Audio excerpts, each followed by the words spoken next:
The Two Michaels is a book that seeks to explain what was going on behind the scenes in the efforts to free Michael Kovrig and Michael Spavor from a jail in China.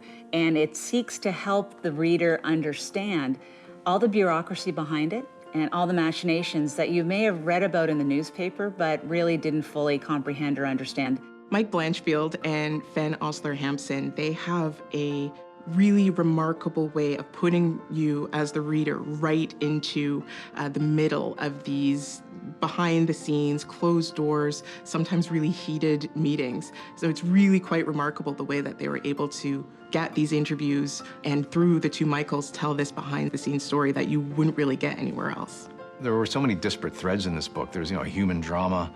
There's, a legal story about this trial within a trial of Meng's extradition. There was this whole story of the future of 5G wireless internet and the internet of the future and the whole political drama. This is a very complicated story. It operates at different levels.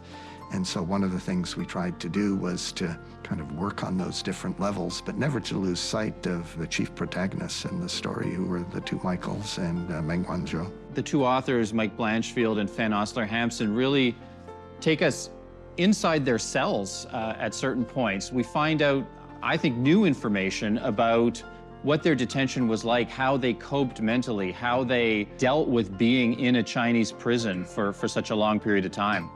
The plan was to end the book at what is now the second last chapter of the book. But then on the day that the two Michaels left China and Meng Wanzhou's case evaporated in the British Columbia courts, our book was sitting at a printing plant, the galleys ready to be printed. And so we had to decide, do we publish the book as is, or do we try to write the final chapter? Within 48 hours, we wrote the ending that I think everyone wanted to see. And we had the ending, the real ending, and not an ending that was just going to be continued. We shouldn't be naive. Chinese authorities work to a different script. And I think the story of the two Michaels really brings that point home.